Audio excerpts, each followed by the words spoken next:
دست در دست هم از دل شب رو به سحر. زخمامون داغه ولی نگامون پر اثر. هر قدممون فریاد یک تاریخ خفست. هر نفسمون میگه هنوز این قصه به آخر نرسد. آزادی آزادی حق ما، صدای ما.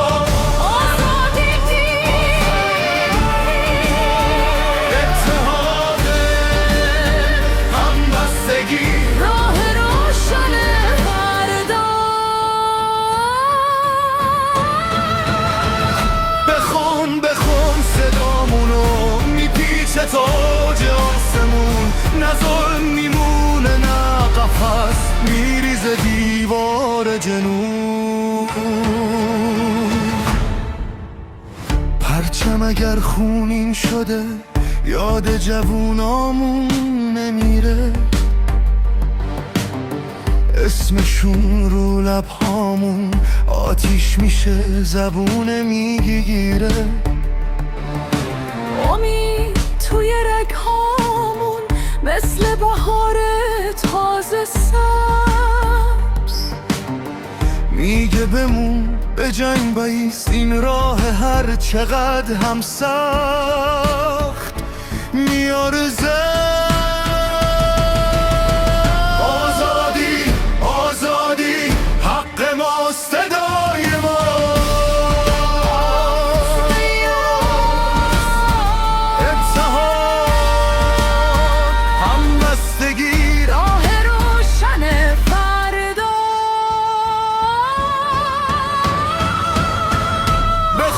بخون صدامونو میپیچه تاج آسمون، نه ظلم میمونه نه قفس میشکنه زنجیر قانون کهنه و پوسیدهشون.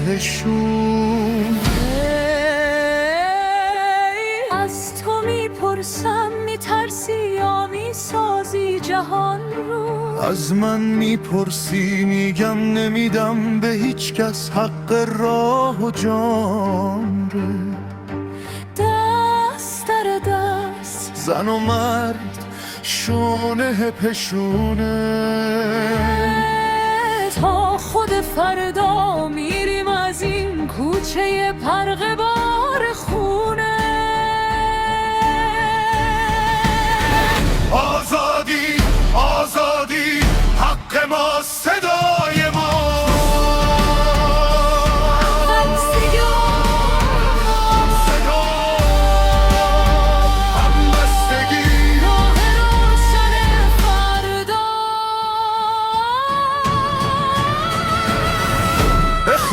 بخون صدامونو میپیچه تاج آسمون، نه ظلم میمونه نه قفس فردا رو امروز از همین میدون میسازیمشون.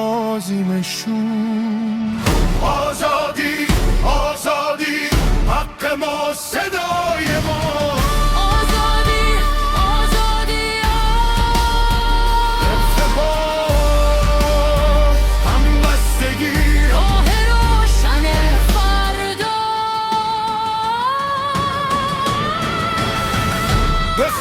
بخون صدامونو تا همیشه تا جهان امید توی رگهامون مثل بهار زنده و جاری توی این زمان.